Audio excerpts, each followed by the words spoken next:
when you talk about the history of video games, there's a couple games that you have to talk about, like Pong and Pac-Man and Super Mario Brothers, that really influenced the entire video game industry.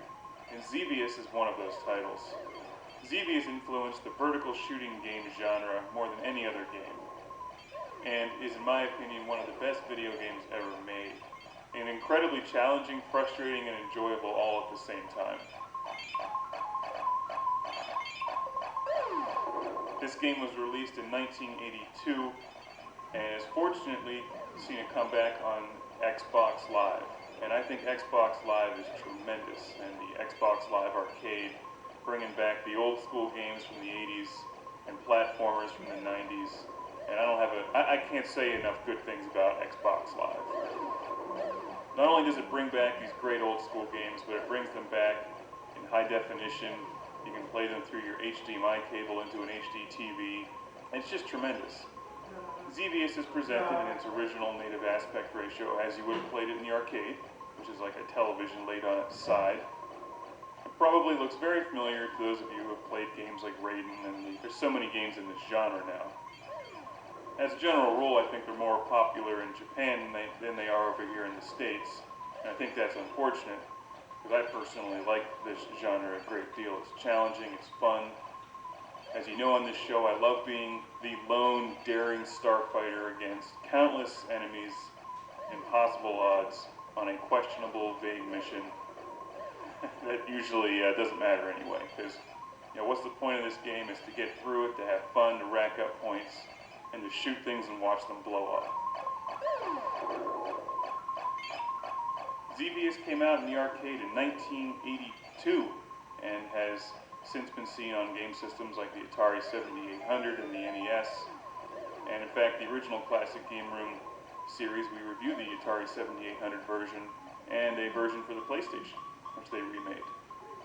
As you can see from the screen, you have two different weapon options. And that's one of the things that makes Xevious unique. But for starters here, you have your lasers, your twin cannons, I think they're lasers, maybe they call them something else, and your bombs. So you have to shoot your enemies in the air, and also bomb the enemies on the ground.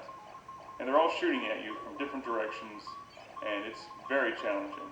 What makes this game decidedly different from Raiden 3, for instance, which is one I recently reviewed, is that you can't power up your weapons to have this arsenal that fills the entire screen with your weaponry. You're basically limited to the two weapons that you start with.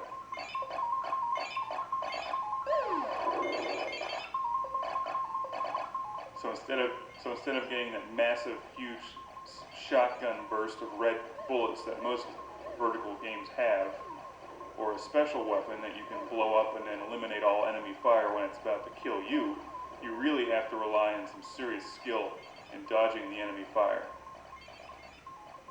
Now, I generally forget the story of Xevious. You can find it online for sure. But you do encounter a couple bosses as you continue on in the game. And wave after wave of enemy. The variety of enemies changes on you.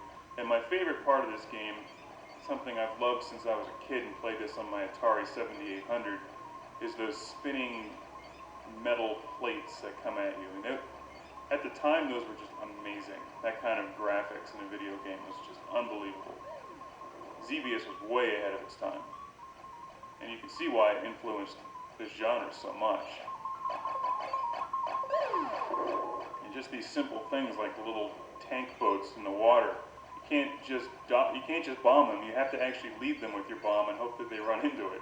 So it requires a lot of skill to hit all the enemies in this and rack up serious points. And with Xbox Live, of course, they give you the added incentive of going for gamer points, which are addictive and a lot of fun to collect for no apparent reason. But the other great thing about Xbox Live, of course, is you can see how your score ranks up against everybody else and friends of yours. What's really incredible about Xevious is that this game came out in '82, and it really doesn't look any different than newer games today. Maybe it's slightly different, but I mean, there's only so much you can really do with a two-dimensional vertical scrolling game before it starts getting ridiculous. And I'm not a big fan of adding in all those three-dimensional polygons and crap floating all over the screen. I think keeping it simple like this is the way to go. And that's why I like Xevious so much in games like Raiden 3. Now, I'm generally not a huge fan of using the Xbox 360 controller on this game. It's definitely challenging. I prefer the arcade-style joystick and buttons, but you know, what are you going to do when you just don't have a stand-up Xevious arcade machine in your basement? Xbox Live is about the best thing you can have. So it does require some skill to hammer away at the button, and also remember to bomb your enemies at a precise time. This is not a game where you can just hold down the fire button. It does give you an option to do a manual shot where you just fire at the rate that I'm firing at now, and also I use my other trigger to hold down the auto fire. So if a wave of enemies comes at me, I hold down that trigger and it lets off a machine gun burst of shots. But you cannot just hold down a consistent auto fire for the entire game.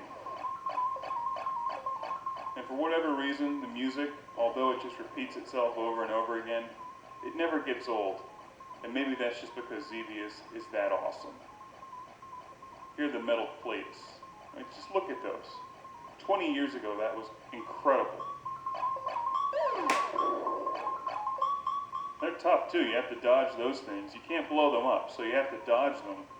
And then the enemy fire is coming at you, and then you get caught in between the enemy fire and the spinning metal plates, and it kills you. I love to see the resurgence in arcade titles on Xbox Live. And they don't cost much on Xbox Live. A game like this is only about $5, and it really has infinite replay value. Even if you went out to find this for your Atari 7800 or NES, it would still cost you at least $5 or $6 when you add in the shipping cost. Because you probably end up finding it on eBay, for instance.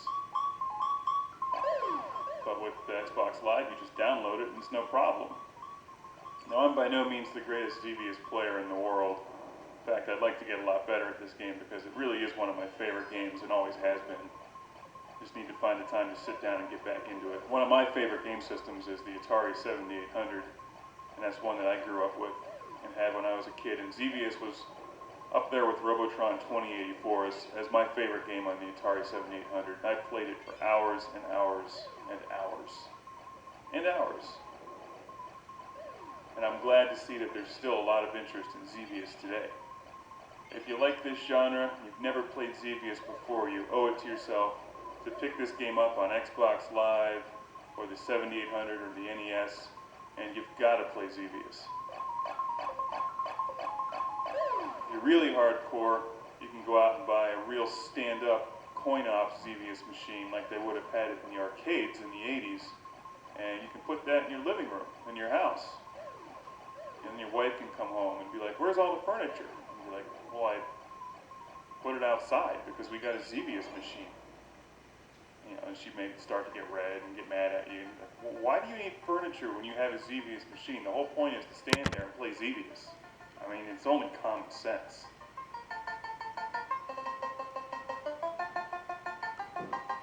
It's like replacing your dining room table with the cocktail version of Ms. Pac-Man. You can eat on that Ms. Pac-Man machine and play Ms. Pac-Man at the same time. And hell, it worked at Pizza Hut.